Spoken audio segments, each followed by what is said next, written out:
Alright, welcome back to AutoTradingPlanet.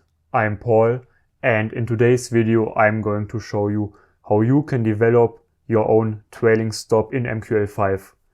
So let's take a look at the strategy tester right here.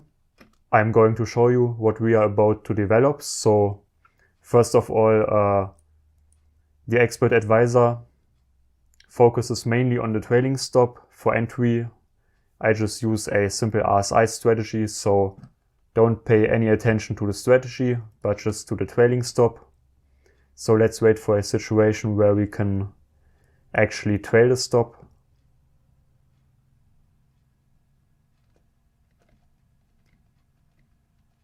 So right here we have trailed the stop once and again, all the way down to break even, where we got stopped out. I can speed it up a little bit, but you can see the basic idea is just that we have a trailing stop that uses a fixed number of points, and then we trail the stop, as you can see right here, by a fixed step size. Yeah, here's a perfect example where we are in a profitable trade and we trail the stop. And yeah, let's start coding the expert advisor. So right here we have an empty expert advisor, and let's just start by creating an include section. So here we are just going to include the trade.mqh file so that we can open and close and also modify trades, which will be important for the trailing stop. And now we have some input parameters, so let's add a section for this as well. So inputs, and for the let's just start off by having a magic number. So I'm going to keep this EA very simple because the focus is about developing a trailing stop and not a very well-working expert advisor. So let's go ahead and maybe have a group of inputs. So we can say trailing stop. And now we need 3 different parameters in order to have a simple trailing stop. So the first one is an integer, and let's call it input trailing points, and let's set it to 150 for example. So that's the trailing stop in points, how close the stop should be to the current price. And then we also need another integer. Let's call it input min profit. So maybe we only want to start using a trailing stop when the market is 10 points in profit. So we can, for example, set this to 10. So minimum profit before trailing stop starts. And then we have another integer as an input, and we call this trailing step. And let's set it to 10 as well. So trailing stop step size. And this is relatively important because when we normally use a trailing stop that is using a fixed number of points, then we always move the trailing stop as soon as the market continues to go in our direction. So maybe we end up modifying the trailing stop like 100 times in a minute because the market goes in our direction. And this could be problematic with some brokers because not every broker allows you to have so many calls to the server. So if we have a trail step, this means, for example, if we set it to 10, then only if the market has moved 10 points, only then do we change the trailing stop, and then we wait again for another move of 10 points. And so this just limits the number of calls to the server. Then let's also add some variables, so global variables. And here we first of all need an object of the cTrade class that we've included. Then we need an array of type MQL rates for checking if there's a new bar. So we only want to take trades when there's a new bar, and also for the very simple RSI strategy. Then we need a ulong, let's just call it last bar, and then the handle for the RSI and the buffer for the RSI, and then we can move to the onInit function. So as I've said, I'm going to keep this very simple. This is not about developing a very well-working complex expert advisor, it's just about developing a trailing stop. So let's set the magic number, set the buffer as a series, so we reverse the ordering, and then we initialize the RSI for the current symbol and current period. Let's just set the period to 14 and price close. And that's it for this very simple onInit function. We don't necessarily need anything inside the deinit function, so we can move to the onTick function. Or we could actually go ahead and start with the trailing stops. So this could be of type void. So let's just call it trailing stop. And we don't need any parameters because all the relevant parameters are in the global scope. And first of all, we need to get the ticket number. We need to loop through all the open positions. So we start at index 0 and we iterate all the way up to positions total. And we increase I with each new iteration. And so maybe we have multiple open orders, and by using this for loop we can access each order and then check if we need to move the trailing stop or not. So first of all we need to get the ticket number of the open position. So let's create a ulong and call it ticket, and we can just use the position get ticket function. And we need to pass the index I. And if ticket equals 0, then we just want to continue into the next iteration. And now we try to select the position, so we can say position select by ticket inside of an if statement. We have the ticket number, so we can pass that to the function. And if this call was successful, we go into the if statement. And here we need to check if the open position actually belongs to our expert advisor. So we just compare the magic numbers. So position get integer, and here we have position magic. And if this is equal to the input magic number, which we have set up here as the expert's magic number, so if these are equal, then we have an open position that belongs to our expert advisor. And so here we want to modify the trailing stop. And first of all, we need two variables, both of type double. So we can say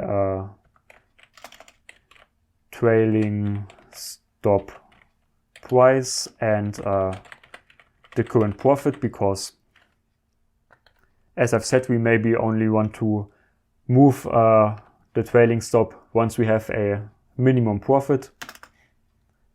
And so now we can go ahead and check the position type. So we can say position type as a long variable, and then we can use the position get integer, position type, and we can also get the open price.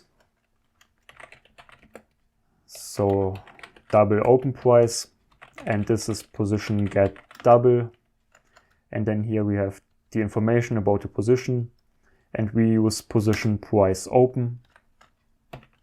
And now we have all those input variables, and we need to convert them into point values. So we could say inputs to point, for example, and we have the minimum profit.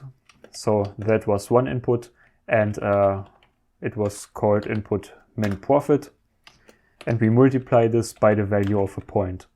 And we do the same for the other two input variables. So we have the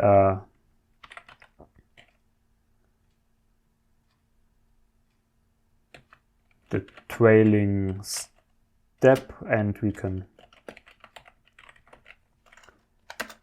multiply this by the value of a point, and also the trailing stop. Oh, nope. How did we call it? The input trailing points.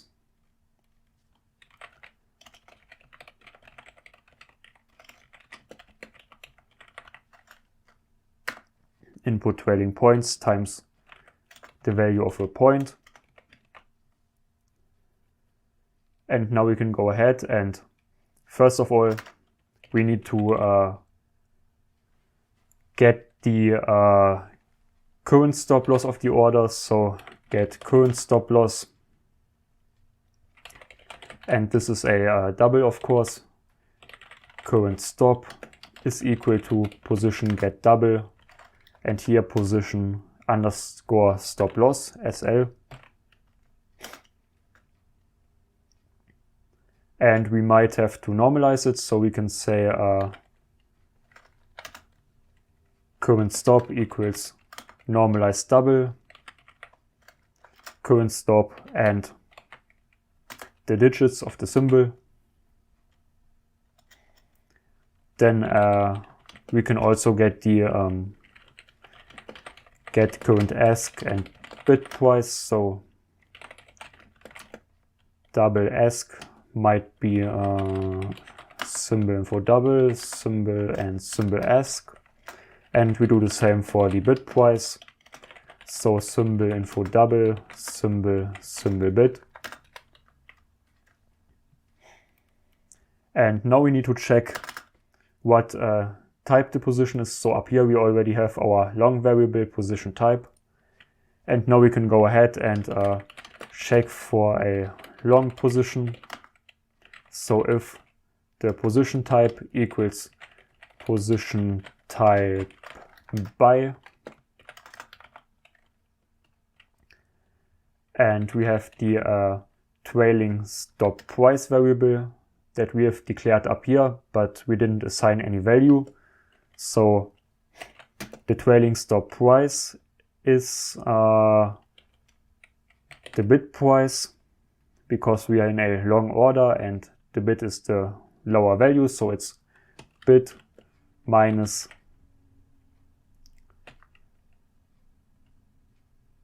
trailing stop points. So we subtract the number of points that we have defined as an input, and we subtract them from the bid price.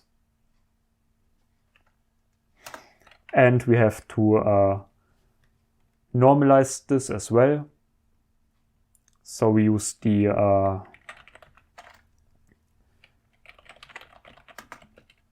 normalized double function, trailing stop price, and normalize it by the number of digits.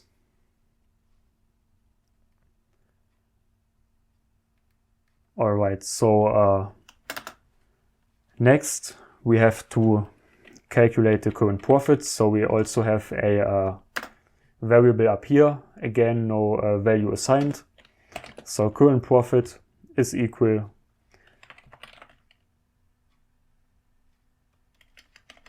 to the bid price minus the open price.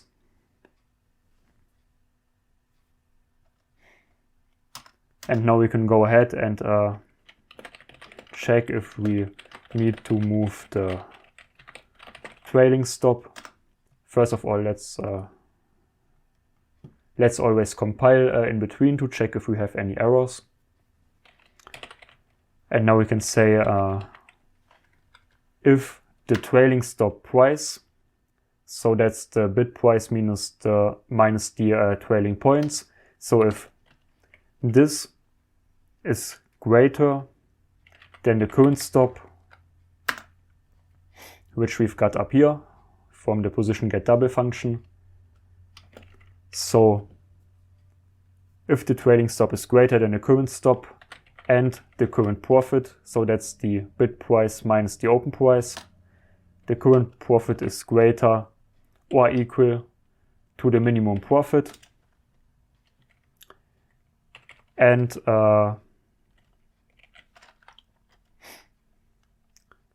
we can say the trailing stop price minus the current stop is greater or equal to the trailing step. So here we just make sure that the new trailing stop is at least the step distance away from the previous stop. So that's what I mentioned at the beginning of the video, that we only want to move the trailing stop if the market has moved a certain amount of points, so that we don't call the server too often.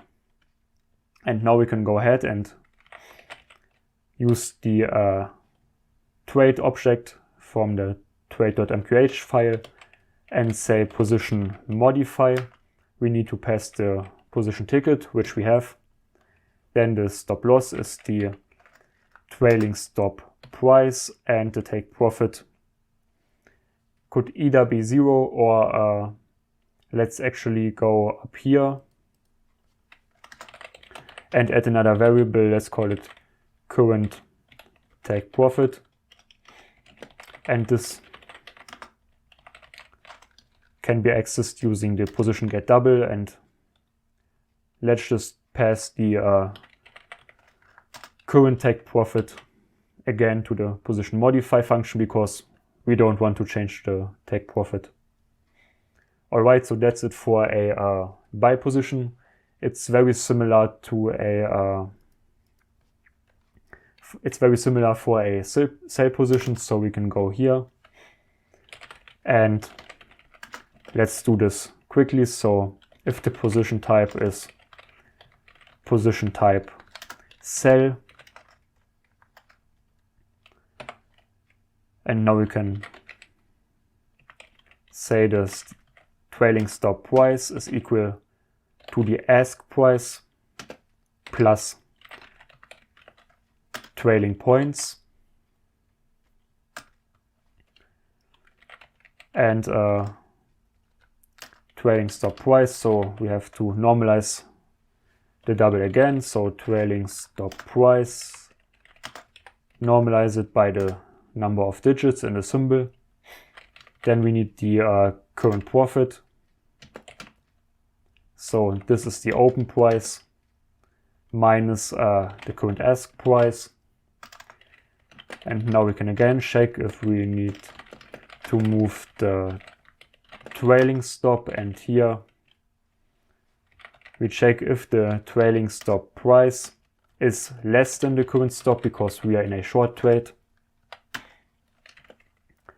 and the current profit is greater or equal to the minimum profit.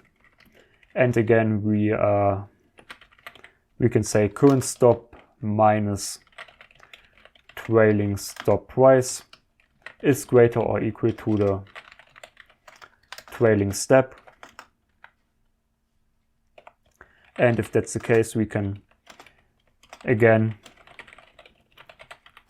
say position modify, ticket, trailing stop price, and the current take profit. And that's it for the trailing stop function. And let's create a very simple strategy inside the onTick function. So let's keep this simple, but we can say if positions total is greater than 0. So if we have a open position, then we can call the trailing stop function. And then we can get bar data. So yeah, let's do this inside an if statement. So we use the copy rates function for the current symbol, current period, starting at the current candle, and let's copy the last 5 values into our bar array. And if this function returns a value less than 5, so this function always returns the number of values copied, and we want to copy 5 values. So if we get less than 5 values back, then we can print failed to get bar data, and we can just return. And let's compile in between. Okay, now we can also use the copy buffer function to get the RSI values. There's only one buffer starting at index 0, 5 values, and copy them into the buffer RSI. And let's put this inside an if statement as well and check if we get less than 5 values back. And then we can say fail to get RSI data and return. Now we can check for a new bar. So if the timestamp of the current candle at index 0 does not equal the timestamp stored in our last bar variable, then the last bar variable saves the new timestamp.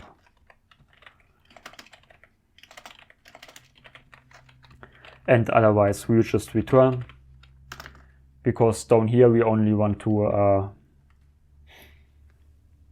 trade if we have a new bar. And now we only want to open a new position if there isn't already an open position, because for simplicity's sake, but that's just for the expert advisors. So we could go up here and just return if the position total is greater than 0. We move the trailing stop and then we return, so we don't need to get these values down here.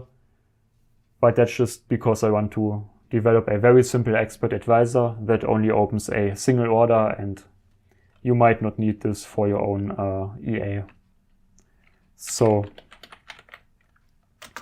let's check if the last value of the RSI, so from the previous candle, is less than 30.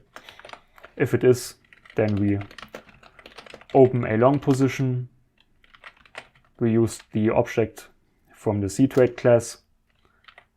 Let's just say volume of 0.1, current symbol. Because it's a market order, the price is just 0, so the current price. The initial stop loss, let's just say the ask price minus 100 points, so 100 times the value of a point. We don't need to take profit in this case because we have our trailing stop, and let's just say trailing stop EA. And let's do almost the same for a sell position. So if the RSI value is greater than 70, then we want to open a short position. So we can say trade.sell 0.1, current symbol, price is just the current price, and let's do the same again. Let's this time get the bid price. And this time plus 100 times the value of a point, no take profit, comment trailing stop EA, and that's it for our expert advisor. We don't have any errors, so we can go ahead and check it out in the strategy tester. So here we are. I've just selected the expert advisor. We could, for example, choose a different market. Let's check it for the dollar CAD. We have the input fields, so the magic number, the trailing stop in points, the minimum profit before trailing stop starts, so that's 10 points. The trailing stop size is 10 in this example. And let's just start the test.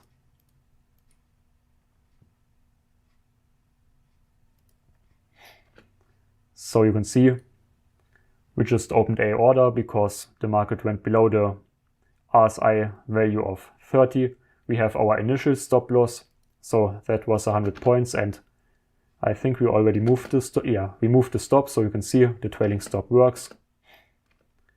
Let's look at some more examples. So here the stop is already in profit, and you can see it works perfectly. Let's also see if we can get an example for a short entry. So here we move the stop loss, and again, so it also works for sell orders. Alright, so that's it for today. I hope you've learned anything new, and if you want to learn how to develop your own expert advisors, then make sure to subscribe and check out my other videos. And yeah, see you next time. Bye.